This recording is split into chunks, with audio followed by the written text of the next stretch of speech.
Bien le bonjour. Excusez-moi hein, si j'ai un peu tardé pour faire la deuxième partie, parce que bon, je travaille énormément aussi dans mon terrain, puis là, avec la flotte qu'il y a eu, c'est même plus la peine. J'ai tenté avec ma bêche, je vois qu'à chaque fois je suis bon à gratter la terre sur la bêche.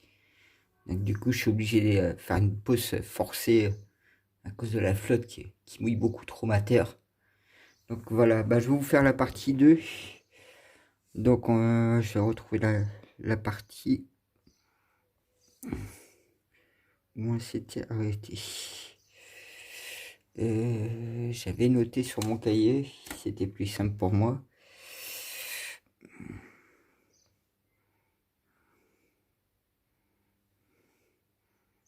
Là, si je me souviens qu'il y avait ce document-là.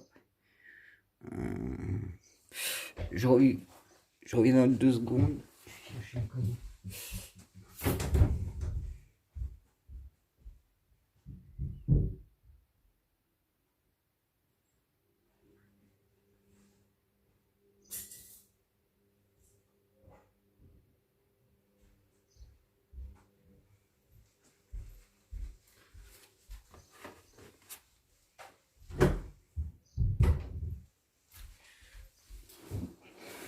Moi, j'ai souvent coutume de tout noter dans mon cahier.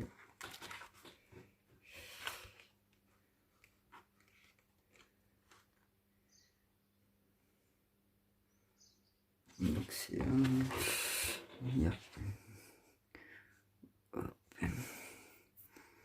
Bon, j'ai pas dû passer le niveau. Voilà. Alors,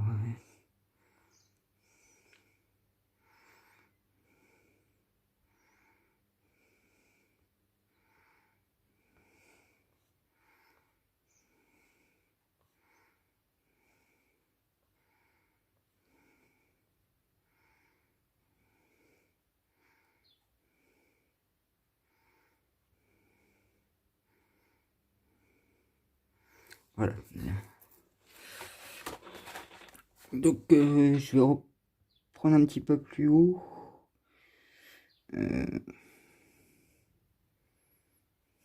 Bon, je vais reprendre sur le sujet des cardinaux.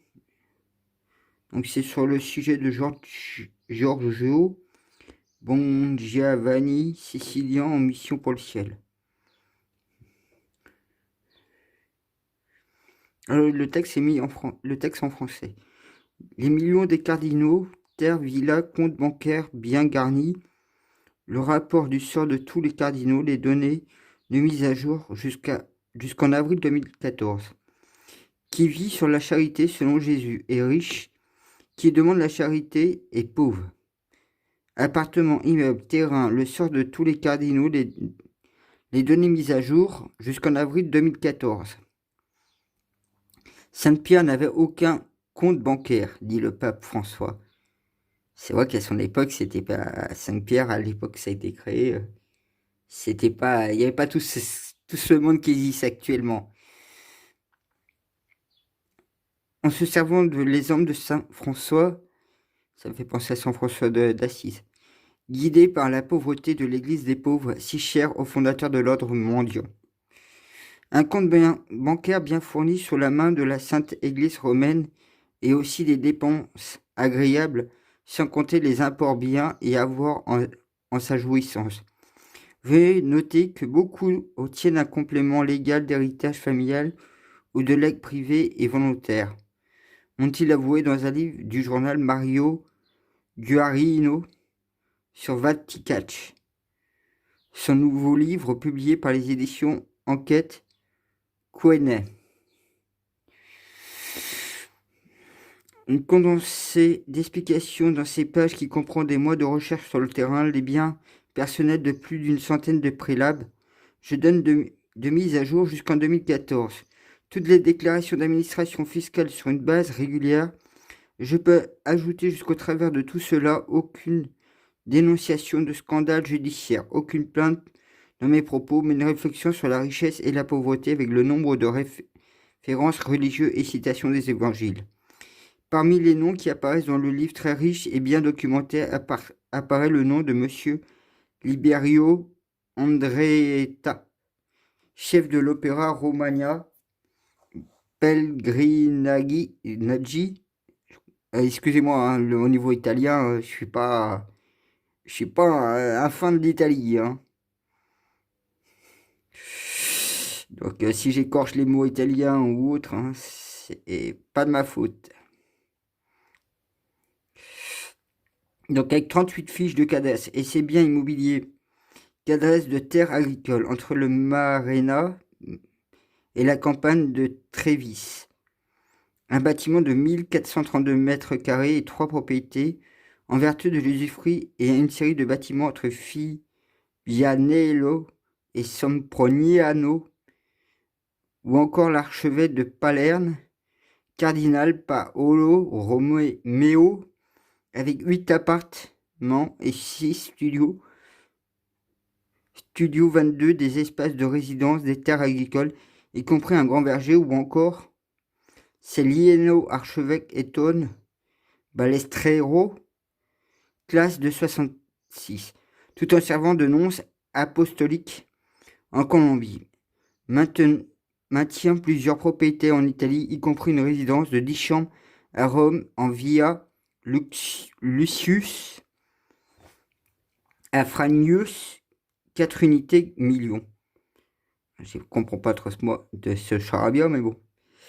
À De Gênes et un appartement en copropriété à Stasano, je crois que c'est comme ça qu'on dit, Alexandrie, où il est également détenteur d'un grand nombre de terres agricoles et de forêts. L'évêque Giorgio Corbellini, copropriétaire d'environ 500 hectares de forêt, de bâtiments de centaines d'hectares et de terres arables, et des pâturages dans les collines de Pondolio, Panconza. Il faudrait que j'aille apprendre un peu l'italien pour comprendre comment il prononce certains mots. Le cardinal Domenico Calgagno, président du l'ASLA, propriétaire d'1,6,5 pièces de via del Stazione di San Pietro et 4 bâtiments résidentiels dans son pays natal, en haut de partage avec 2 membres de la famille copropriétaire de plus de 70 hectares de champs et de vignes dans le Piémont, et les appartements Cardinal Camillione, Ruini, Carlo Maria Vagano. Oh, c'est dur à prononcer tout ça. Ben moi, je peux vous dire que si les 500 hectares de forêt qu'il a, j'aimerais bien avoir 100 hectares. Hein. Et on voit hein, le nombre d'hectares qu'il parle, c'est énorme. Hein. Et pour finir, une affaire unique.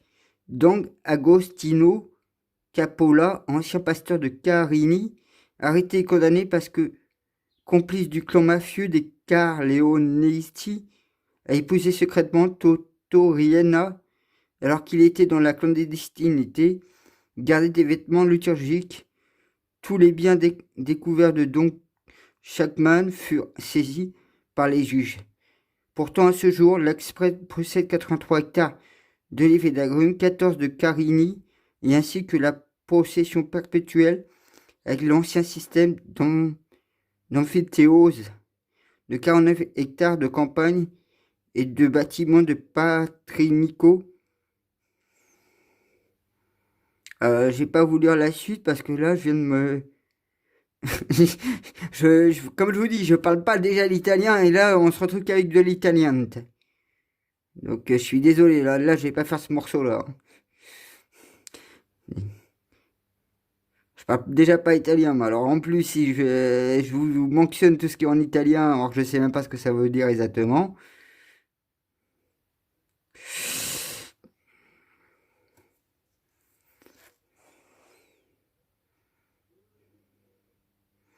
Donc, vous voyez, hein, c'est vrai que le pape Golvasini Roncalini faisait partie de l'initiation de la franc-maçonnerie en 1935.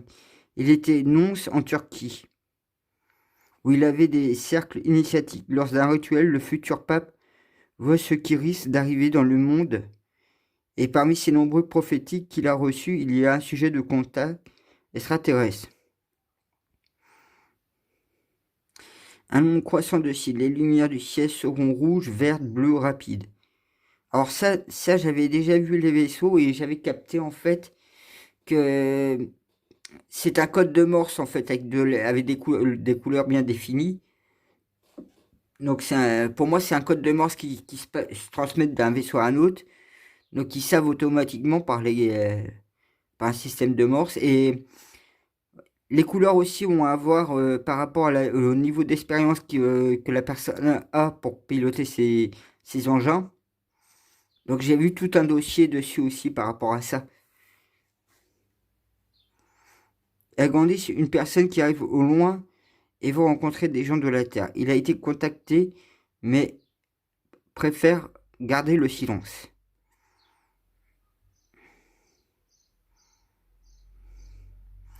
Alors là, c'est scandale au Vatican, hein. C'était 2015. Nous devions lancer une juste accusation de plainte légitime contre les princes, cibles de l'Église, les cardinaux et les évêques. Heureusement, pas tous qui ont crash jurent que le corps mystique du Christ. Nous ne ferons pas cela. Nous souvenons de nos dernières justes plaintes encore aujourd'hui. Serpent de couvée de vipères, comment pouvez-vous échapper à la colère qui domine? C'est dans Matthieu 3, vers page 7 ou un truc comme ça. Enfin.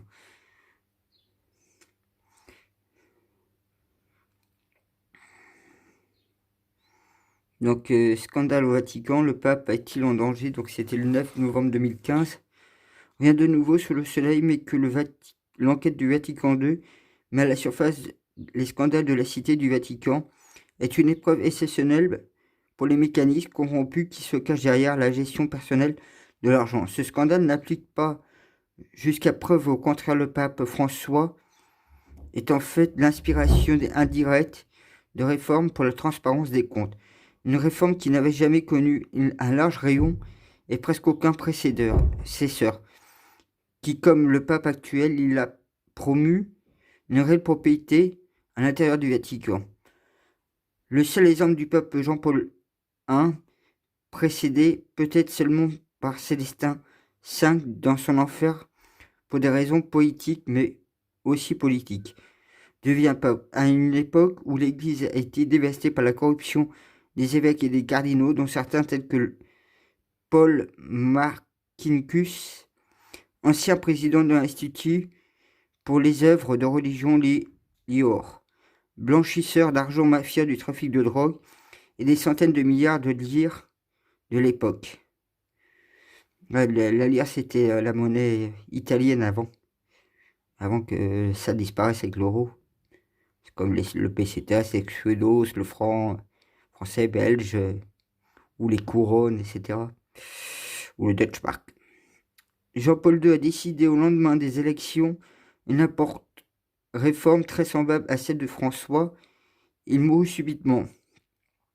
La grande enquête contenue dans le livre In the Name of God par le journaliste d'investigation David Yallop explique comment le souverain pontife a été assassiné par une conspiration de la mafia et maçonnique née dans les mêmes lieux du Vatican pour empêcher de découvrir plus et qui concerne la participation de l'Église catholique avec le scandale du banquier Michel Sidona et l'échec de banque ambrosienne de Roberto Galvi.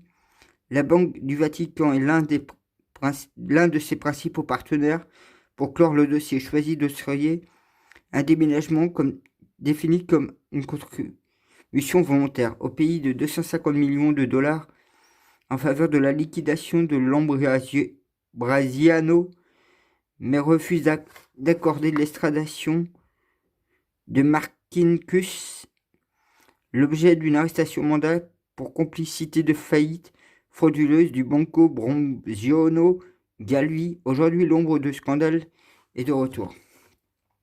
La faiblesse de Jean-Paul II fut qu'il ne voulait pas faire face à l'époque de ce qui a donné lieu à 27 ans de silence. Son pontificat a duré une bonne partie, les plus chaudes enquêtes sur les scandales économiques chargés par le clergé. Avec le pape Benoît XVI, ouais c'est ça, Suez, commence une nouvelle, quoique modeste réforme de l'Église, Mais la pression peut être accompagnée de menaces l'ont amené, en dépit de sa volonté, de poursuivre la démission.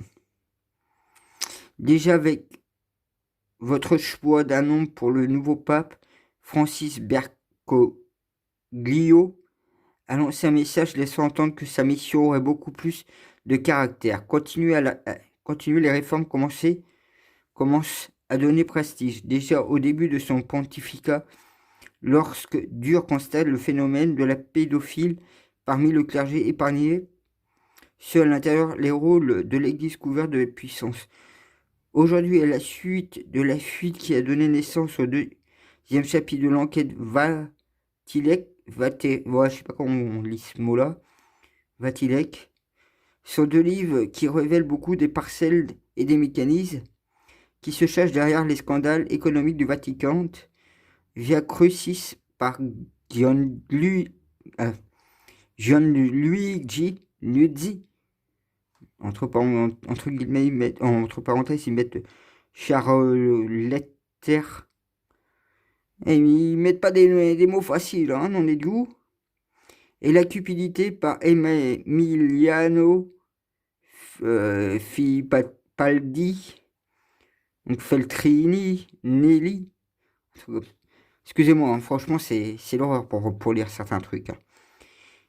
Pour la fuite, la gendarmerie vaticane arrête Pierre Franesca Immacolata Costiglione, plus tard mis à travail, et l'espagnol monsieur Lucio Angel Vallejo Balda, membre de la commission, étudier les activités économiques et administratives voulues par le même organisme Bergoglio pour analyse de la situation financière et de sa gestion au sein du Saint-Siège.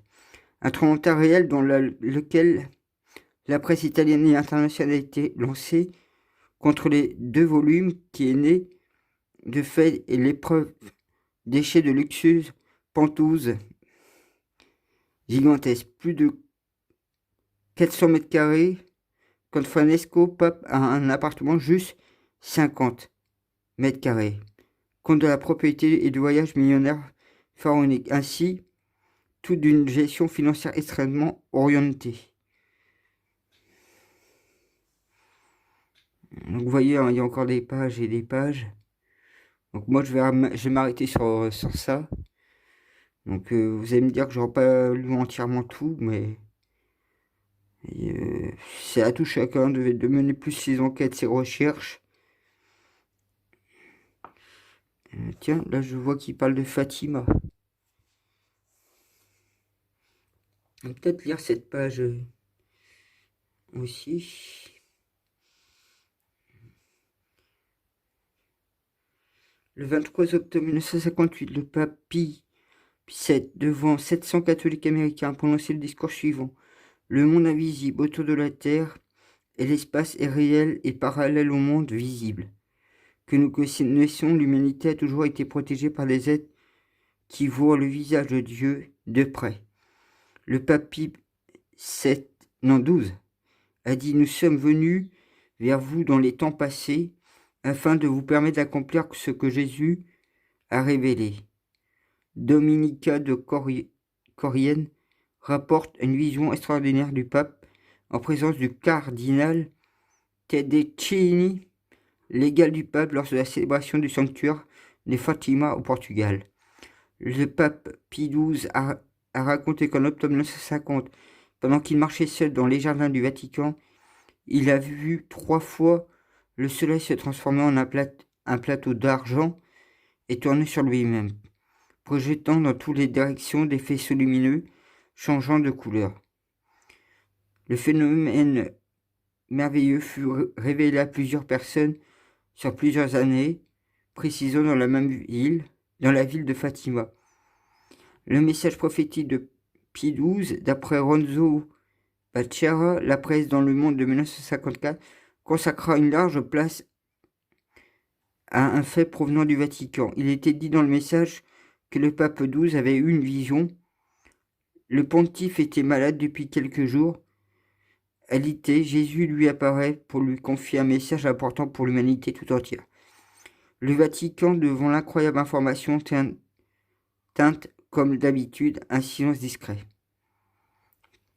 Il ne confirma pas la nouvelle, mais créa le doute. Plus tard, un collaborateur dévoué du pontife déclare que, un matin, lorsqu'il a signé devant lui, pour lui souhaiter une bonne journée, entendit le pontife lui prononcer ces mots. « Ce soir, j'ai vu le Seigneur. » Le pape eut une vision alors qu'il prononçait cette invocation, âme du Christ, in ora motis. Il semble que le pape voulait maintenir sur cet événement céleste la plus grande discrétion. Il se limita donc à écrire que quelques notes datées du 2 décembre 1954. La petite enveloppe fut ensuite scellée et le pontife écrit de sa main, à n'ouvrir qu'après ma mort. Ici commence le mystère de Saint Bibiane, la matière chrétienne qui se fête le 2 décembre. Il y a environ 2 ans après la mort de Pie XII, qui arriva le 9 octobre 1958, son successeur, Jean XXIII, décida d'ouvrir l'enveloppe scellée par son précédent.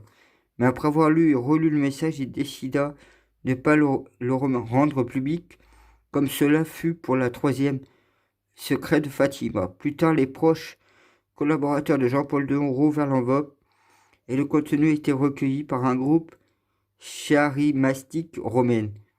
Le texte de ce message que Jésus confiait au Pie XII 40 ans plus tôt serait le suivant. Priez pour les grands événements qui ne vont pas tarder sur terre. Tout sera change parce que le monde doit se préparer à accueillir mon royaume.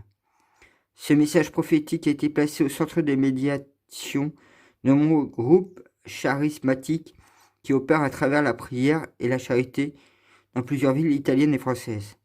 Mais cette fois encore, l'Église de Rome est restée hermétique au message. Personne ne confirme et personne ne dément, domine seul le silence diplomatique de toujours. Certains adeptes des groupes charismatiques ont fini par mettre en relation le mystère de Santa Biania avec les larmes de la Vierge de Civitavecchia. Un message prophétique du XVIe siècle annonce que quand l'Éternel parlera par la bouche d'un pape et quand la Madone pleurera au port de Rome, il sera temps de fuir vers les montagnes.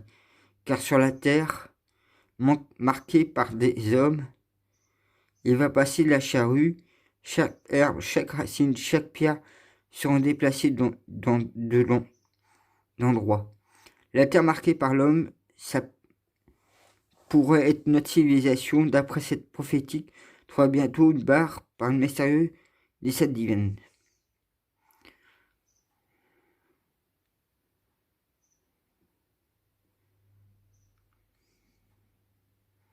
Alors là, c'est écrit encore en italien, donc je vais vous éviter ça. Ouais, ben c'est encore de l'italien. Donc ben voilà, je vous ai lu quelques autres pages qu'il y a. Je vais pas vous faire toutes les pages. Après, si vous voulez voir plus, ben c'est sur mon profil Facebook. Donc je vous aurais fait un peu plus de lumière sur la partie 2.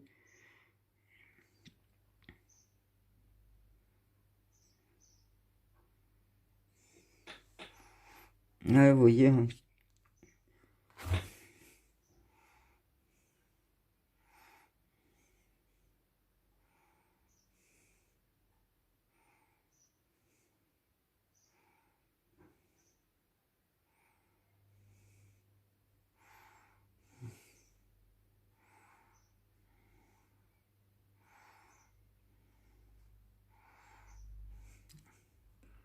Bon, bah, moi, je vais arrêter là au niveau de ça. Parce que je vois qu'il y a encore beaucoup de choses. Je vous ferai une petite vidéo rapide aussi par rapport à ce que je vous disais au niveau la COP 21, que c'était programmé le coronavirus. Et je viens d'avoir eu de nouveaux éléments. Moi après c'est vrai que je prends pas le temps, j'ai pas trop non plus le temps parce que je suis beaucoup à mon terrain. Je connais pas trop les jours fériés, je connais pas les arrêts, les pauses ou quoi que ce soit. J'ai mon monde bien défini et qui coexiste avec votre monde difficilement. Voilà. Bah, moi je vous ai montré une nouvelle partie de tous ces pages. Donc voilà. Bah, sur ce, moi je vous souhaite une bonne journée ou bonne soirée.